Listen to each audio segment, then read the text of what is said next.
بسم اللہ الرحمن الرحیم۔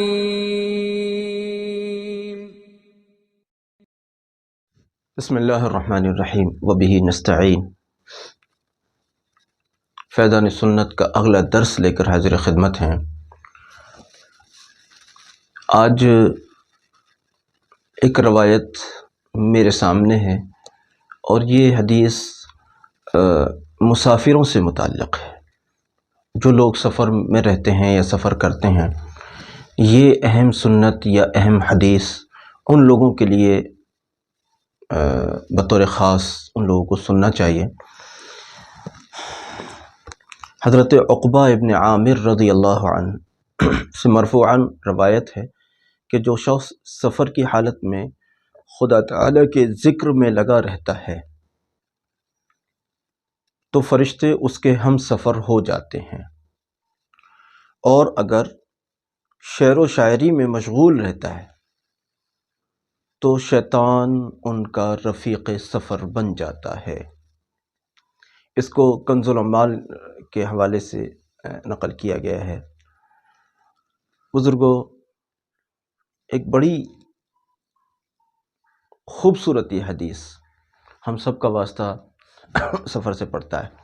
آج کل آپ نے دیکھا ہوگا لوگ کانوں میں لیڈ لگا لیتے ہیں اور گانے وغیرہ اور جانے کیا کیا وہ چلاتے اور سنتے چلے جاتے ہیں۔ خدا تعالیٰ کی پناہ، بعض اوقات راستے میں ایکسیڈنٹ ہو جاتا ہے اور یہ سفر ان کی زندگی کا آخری سفر بن جاتا ہے۔ اب اگر اس حالت میں مرتا ہے تو آپ سمجھ رہے ہیں وہ کیا چیز سن رہا تھا، اور اس کا رفیق شیطان تھا اس حدیث کے مطابق۔ تو ایسا آدمی کیسا اس کا خاتمہ ہوا، کیا ہوا؟ لیکن ایک شخص ہے جو اللہ کا ذکر کرتا ہوا سفر کرتا ہے تو اس کی رفاقت، سب سے پہلی بات یہ کہ شیطان سے اس کی رفاقت بچ جاتی ہے، وہ شیطان کا رفیق نہیں بنتا۔ دوسری بات یہ ہے کہ فرشتے اس کے ہم سفر ہوتے ہیں۔ فرشتے اگر ہم سفر ہیں تو ظاہر ہے کہ اس کو ہر قسم کا سکون، راحت، عافیت پہنچانے کی وہ کوشش کرتے ہیں، اور ورنہ تو فرشتے جہاں موجود ہوتے ہیں وہاں کی روحانیت ہی الگ ہوتی ہے۔ تو عزیزو، سفر کے درمیان اللہ رب العزت کا کثرت سے ذکر کیا کرو، درود شریف پڑھا کرو، کلمہ طیبہ پڑھا کرو، استغفار پڑھا کرو، قرآن کریم کی تلاوت کرتے ہوئے جایا کرو۔ قرآن بہت زیادہ یاد نہیں ہے، جو بھی صورتیں آپ کو یاد ہیں، جو آیات آپ کو یاد ہیں، جتنا حصہ آپ کو یاد ہے، اسی کو بار بار بار بار بار بار دہراتے رہا کرو۔ یہ بہت عظیم چیز ہے۔ اس کے تعلق سے ایک واقعہ بس مختصر آپ کو سناؤں، کلپ کو لمبا نہیں کرنا ہے۔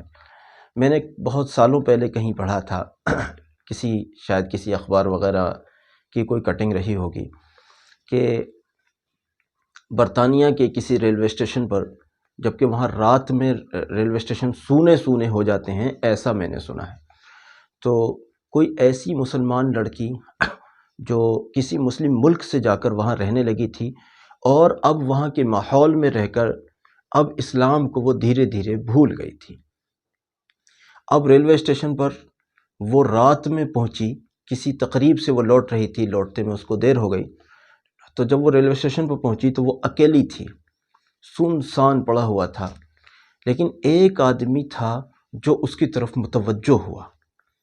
ظاہر بات ہے کہ وہ اس سے بدفعلی بھی کر سکتا تھا اور اس کی جان بھی لے سکتا تھا، اس کے ساتھ لوٹ پاٹ بھی کر سکتا تھا، بہرحال پتہ نہیں وہ کیا کیا اس کے ساتھ کرتا۔ تو اس لڑکی نے دیکھا یہ شخص اس حالت میں میری طرف آ رہا ہے کہ یہاں اور کوئی نہیں ہے دیکھنے والا، میں اکیلی ہوں۔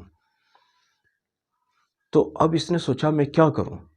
تو چونکہ اسلام تو اب دھیرے دھیرے اس کے ذہن سے مفقود ہو چلا تھا، لیکن اس کو کوئی ایک آیت، جو بھی ایک آدھ آیت اس کو یاد آئی، اور اس کا ایمان تھوڑا سا بیدار ہوا کہ اگر اس وقت مجھے کوئی بچا سکتا ہے تو قرآن کا ورد ہی میرے لیے اللہ کی مدد کو اتروا سکتا ہے۔ تو اس نے جو بھی آیات اس کو اس وقت میں یاد آ سکیں، اس نے فٹافٹ ان آیتوں کا ورد کرنا شروع کیا اور اللہ کے فضل سے وہ آدمی وہاں سے بھاگ گیا۔ اگلے دن پھر کچھ ایسا ہوا کہ صبح میں یا کسی وقت میں وہ لڑکی اب پھر اس ریلوے اسٹیشن سے گزر رہی تھی، لیکن اب وہ تنہائی کا وقت نہیں تھا۔ موقع کی بات کہ وہ آدمی پھر اس کو ملا، تو اس نے اس سے پوچھا رات کا کیا واقعہ تھا؟ تم یا تو میری طرف اتنے لپک کر آ رہے تھے یا ایک دم بھاگ گئے تھے، کیا ہو گیا تھا تمہیں؟ کیسے تم ایک دم یا تو ایسے حریصانہ نگاہوں سے میری طرف آ رہے تھے یا ایک دم بھاگ گئے تھے؟ تو اس شخص نے کہا کہ تمہارے ساتھ کوئی ایسی قوت تھی، ایسی طاقت تھی کہ جس سے مجھے بہت زیادہ ڈر لگا، اور میں نے سمجھا اگر میں بھاگ نہیں گیا تو یہ جو قوت ہے جو بھی اس نے بتایا تھا کہ یہ قوت مجھے مار دے گی، اس لیے میں اپنی جان بچا کر بھاگ گیا۔ سفر میں اللہ کے قرآن کو اپنا ساتھی بناؤ، اللہ کے ذکر کو اپنا ساتھی بناؤ، درود شریف کو اپنا ساتھی بناؤ، استغفار کو اپنا ساتھی بناؤ، کلمہ طیبہ کو اپنا ساتھی بناؤ۔ اللہ رب العزت ہمیں سفر کی حالت میں بھی اللہ رب العزت کا کثرت سے ذکر کرنے والا بنائے۔ ہماری اس کاوش کو ضرور دوسروں تک پہنچایا کریں، اور اس کے بارے میں آپ کی کیا رائے ہے وہ بھی موقع بہ موقع ہمیں آگاہ کرتے رہا کریں کہ یہ ہماری کاوش کیسی ہے اور آپ اس سے کتنا فائدہ اٹھا رہے ہیں۔ جزاک اللہ۔ السلام علیکم ورحمۃ اللہ وبرکاتہ۔